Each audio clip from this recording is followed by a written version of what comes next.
Well, this is Election Day, not in Illinois, but voting is underway in key races that pose an early test of Trump's presidency.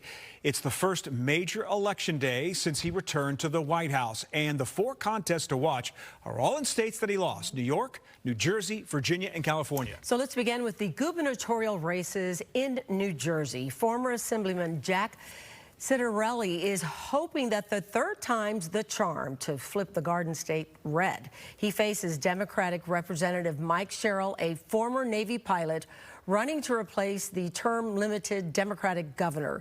Sherrill has sought to nationalize the race as a referendum on Trump, bringing in top Democrats, including 2028 hopefuls, to boost her message. Let's go to Virginia, making history with the first ever race between two women for governor: Democrat Abigail Spanberger and Republican Lieutenant Governor Winsome Earl Sears. The winner becomes Virginia's first female governor, and Earl Sears could also become the nation's first black woman to lead a state.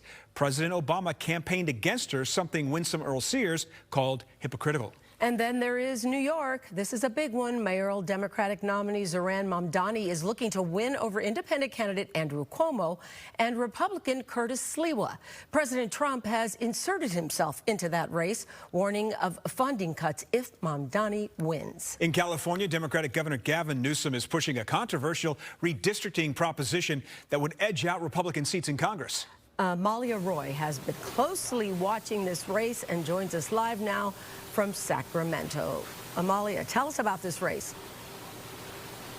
Scott, Sylvie, this all began over the summer when California says that they're reacting to Texas lawmakers moving to redraw their maps that could give Republicans 5 seats in Congress. Now California is part of what has become a national tit-for-tat of Republican and Democrat-led states looking to get an edge in Washington. I want you to take a look at this map right here. You see California and Texas, but there's also Missouri, North Carolina, and Ohio, which have signed new maps into law favoring Republicans.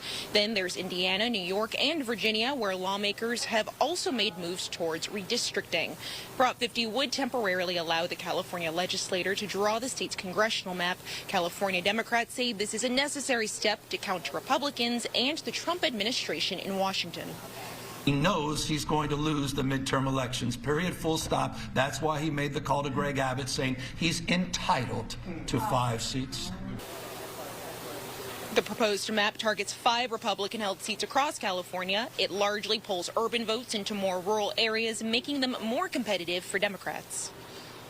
The problem with the logic underlying the 50 campaign that Gavin Newsom is leading is he says, oh, Texas did this or some other state did this, and that's a bad gerrymander. But what California is doing in response is a good gerrymander. But what about all these other states that are coming next? If Prop 50 passes, the new map would be in effect through 2030, after which the responsibility of drawing congressional maps would return to the Independent Citizens Redistricting Commission. In Sacramento, California, Amalia Roy, Fox 32 Chicago.